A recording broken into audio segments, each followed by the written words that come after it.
Finally itel S25 আলট্রার full review নিয়ে আসলাম। সো এই ফোনটির খুঁটি নাটি বিস্তারিত জানবো আজকের ভিডিওতে।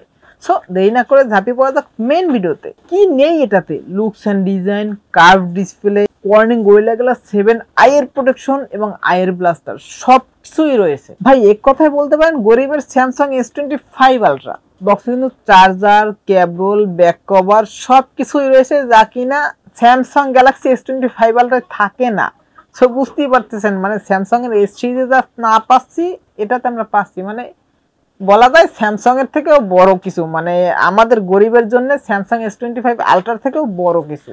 তবে ভাই ডিজাইনও কিন্তু একদমই সিমিলার। তবে ভাই শুধু পার্থক্য একটি রয়েছে, এটার রেয়ার প্যানেলে ডুয়েল টোন ফিনিশ দেওয়া হয়েছে। রেয়ার প্যানেল এবং বডি ফ্রেম দুটোই কিন্তু প্লাস্টিকের এবং রেয়ার প্যানেলে মেটাল ফিনিশ ব্যবহার করা হয়েছে, যার কারণে দেখতে ভালোই লাগছে, বেশ সুন্দরই লাগছে। ওয়েট 166 গ্রামের মতো এবং থিকনেস 6.9 মিলিমিটার। ভাই যথেষ্ট স্লিম ফোন এটি, এবং ওয়েটটাও মোটামুটি বেশ ভালোই, মানে লাইট ওয়েটেই, হ্যান্ডফিল খুব সুন্দর পাবেন, এক হাতে অনায়াসে ব্যবহার করতে পারবেন। পোর্শন বাটন নিয়ে কথা বলতে গেলে ফোনটির রাইট সাইডে রয়েছে একটি ভলিউম বাটন এবং একটি পাওয়ার অফ বাটন, এবং লেফট সাইডে কিছুই নেই। এবং উপর দিকে রয়েছে স্পিকার এবং নিচের দিকে রয়েছে SIM tray, mic, USB type C charging port এবং একটি স্পিকার। এবং ফোনটির রিয়ার প্যানেলের নিচে যে ফ্ল্যাশ লাইটটি রয়েছে, এটা কিন্তু আপনারা যখন চার্জ করবেন ফোনটিকে তখন জ্বলবে, এবং গেম খেললে তখনও জ্বলে। এবং এটির কালার কিন্তু আপনারা চাইলে ইচ্ছে মতো চেঞ্জ করতে পারবেন।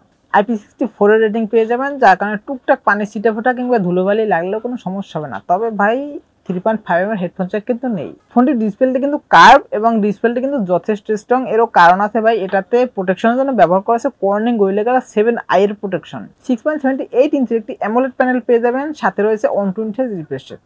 এবং পিক ব্রাইটনেস হিসেবেও রয়েছে ভাই 1400 নিটস পিক ব্রাইটনেস, যার কারণে ইনডোরে ভালো ব্রাইটনেস পাবেনই, আউটডোরে ডিরেক্ট সানলাইটেও ব্রাইটনেসের কোনো ঘাটতি মিলবে না। এবং ডিসপ্লেটির রেজুলেশন হিসেবে পেয়ে যাবেন 1080 পিক্সেল। তবে এই ফোনটির রিফ্রেশ রেট কিন্তু আপনারা চেঞ্জ করতে পারবেন এবং 60 হার্জ এভাবে চেঞ্জ করতে পারবেন, মানে যেখানে যতটুকু প্রয়োজন কমিয়ে বাড়িয়ে নিতে পারবেন। প্রসেসর হিসেবে রয়েছে ইউনিসকের 2620 প্রসেসর। এবং গেমিং নিয়ে কথা বলতে গেলে ভাই গেমিং মোটামুটি ভালোই প্লে করতে পারেন মিডিয়াম সেটিংসে, বাট লং টাইম প্লে করলে হালকা একটু ল্যাগিং এর দেখা মিলতে পারে এবং হালকা একটু হিট হয়। সিকিউরিটির জন্য রয়েছে ইন ডিসপ্লে ফিঙ্গারপ্রিন্ট সেন্সর, যেটা খুবই ফাস্ট অ্যান্ড অ্যাকুরেট, মানে টাচ করার সাথে সাথে আনলক হয়ে যাচ্ছিল, কোনো প্রকার কোনো ডিলের দেখা মিলেনি।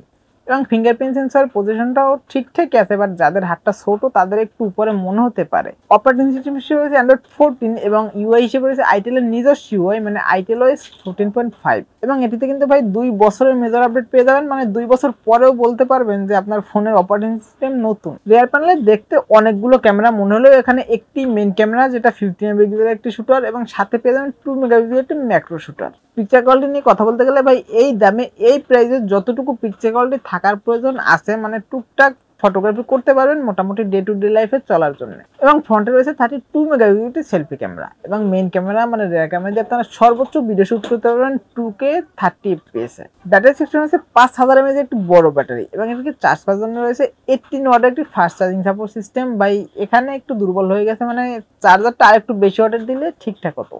সাবস্ক্রাইব এই পর্যন্ত, দেখা হবে নেক্সট কোন ভিডিওতে।